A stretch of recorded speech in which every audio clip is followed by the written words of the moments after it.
Hi, ఎలా ఉన్నారు? అందరూ బాగున్నారా? మేము బాగున్నామమ్మా. ఈరోజు పారం కోడమ్మా కర్రీ చేసుకుందాం. నాటుకోడి స్టైల్ ఎలా చేసుకోవాలో చూద్దాం రండి.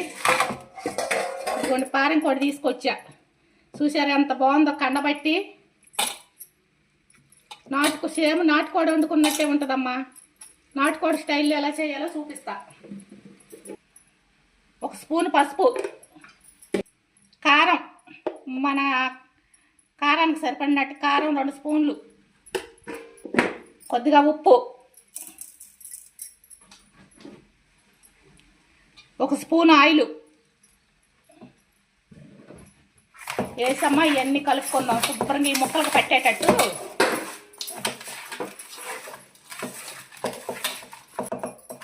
ఇవన్నీ పట్టించి ఒక 10 నిమిషాలు ఇలా ఉంచేద్దాం. మూత పెట్టి 10 నిమిషాలు ఉంచుదాం.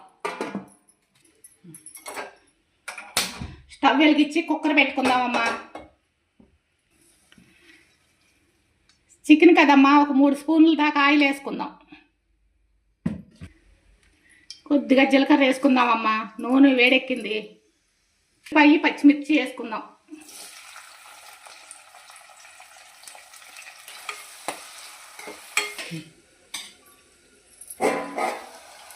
ఇదిగోండి ఒక 3 నిమిషాల తర్వాత చక్కగా మగ్గుతున్న ఉల్లిపాయ పచ్చిమిర్చి వేసుకున్నాం కదా, మగ్గిపోతుంది.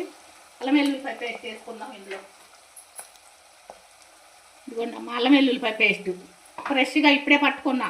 ఇందులో అన్నీ వేసుకున్నా, చెక్క, లవంగాయి, దాచిన చెక్క వేసి పట్టుకున్నా. ఇది కూడా వేసి పచ్చివాసన పోయేదాకా చక్కగా వేయించుకుందాం.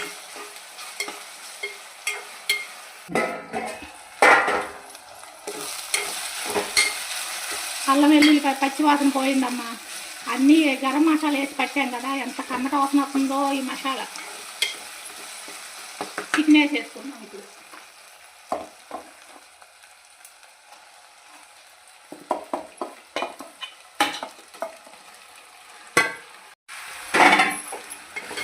వేసి ఇదంతా ఒకసారి కలుపుకుందాం పైనుంచి కిందకి అంతా కలిసేదాకా. మూత పెట్టి ఒక 5 నిమిషాలు ఉడికించుకోండి. 5 నిమిషాల తర్వాత చూడండి అమ్మ, చక్కగా వాటర్ వచ్చి చికెన్లో వాటర్ అంతా బయటకు వచ్చి ఎలా మగ్గుతుందో. ఇంకొక 3 నిమిషాలు మూత పెట్టి మగ్గించుకుందాం. పక్కనే ఏంటమ్మా ఏం వండుతున్నావు? పక్కనే బగారా రైస్ కూడా చేసుకుంటున్నామమ్మా. చికెన్ వండుతున్నా కదా, బగారా రైస్ కూడా చేస్తున్నా.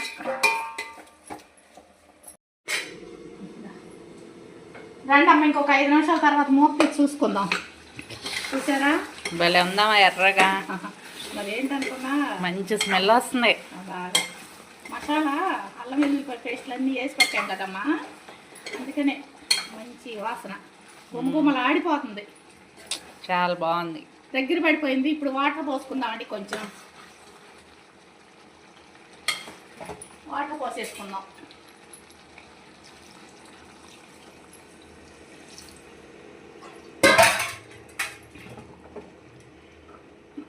ఒక 10 నిమిషాలు మళ్ళీ ఇట్లా పెట్టుకొని దగ్గర పడేదాకా ఉడికించుకుందాం. బగారా రైస్ ఎక్కడి వరకు వచ్చింది? ఎసరు కాగుతుంది. బియ్యం వేసేనా? ఇంకా మరగాలనుకుంటా కానీ అలా వేసేద్దాం.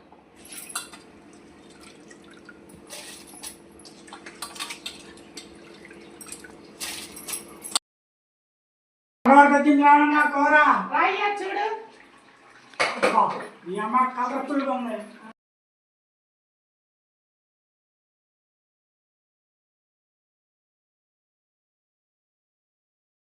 రండమ్మా చూద్దరు. దగ్గర పడిపోయింది చూసారా, చక్కగా ఉడికిపోయి దగ్గర పడిపోయింది. ఇందులో ఇప్పుడు కొంచెం మసాలాను కొత్తిమీర వేసి విజిల్ పెట్టేద్దాం. కొంచెం గరం మసాలా వేసుకుందామమ్మ, చికెన్ మసాలా, కొంచెం కొత్తిమీర,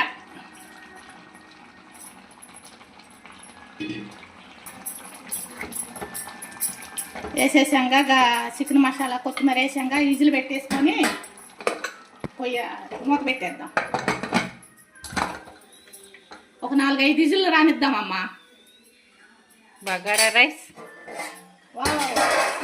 అయిపోయింది, దగ్గర పడిపోయింది.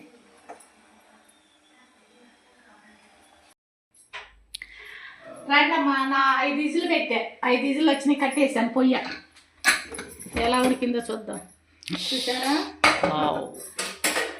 ఎంత చక్కగా ఉడికిపోయిందో, ఎంత కలర్ఫుల్గా ఉందో. చక్కగా మగ్గిపోయి చక్కగా ఉడికిపోయింది. ఇలా ఒకసారి మీరు కూడా వండుకొని ట్రై చేయండి అమ్మా. ఈ వీడియో కనుక మీకు నచ్చితే ఒక లైక్ చేయండి, సబ్స్క్రైబ్ చేసుకోండి. బగారా అన్నం కూడా రెడీ అయిపోయింది.